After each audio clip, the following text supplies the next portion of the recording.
Well,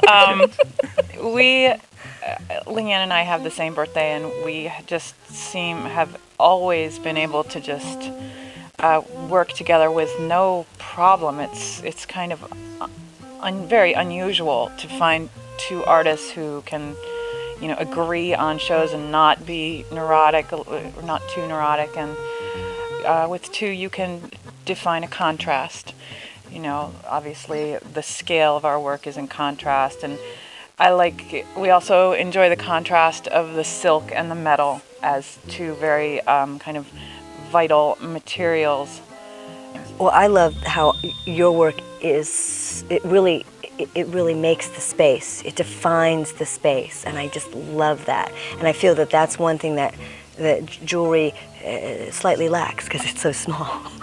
It can't define a space. It can define a box, a 14 by 14 box, but it can't define the space. And what I really like is how we have connected with like the boxes. She uses you make these big boxes, and even your kites define a box in a way.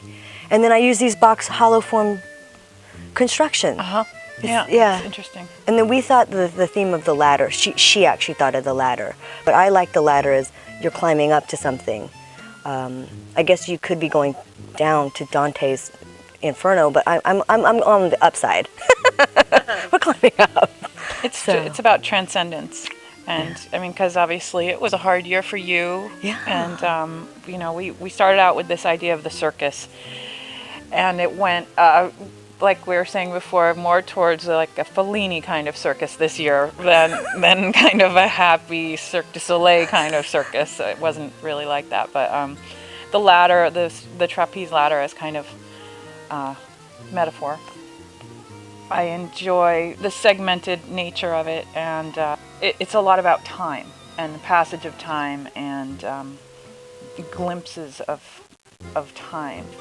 It kind of just describes my experience of my day-to-day life. It doesn't seem like it's it comes in flashes, and when I recall the day, I was in the print department because it was the most experimental at my school, and they forced me to learn all the different techniques, but in the end my final project was all Xerox, and I created an environment using Xerox. And the main thing that carries through from the early printmaking days, I guess, is layering of color and resist. I use a resist, which is similar to a lot of the processes that you can do in printmaking.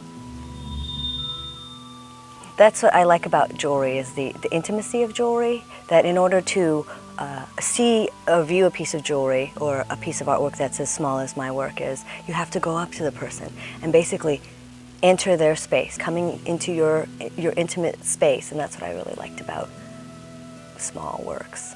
And usually if you're going to touch somebody, you're touching them in the heart chakra or it's usually right in here, that you're coming right into someone's space, and that's often where things are heartfelt or whatever, so that is another very intimate thing.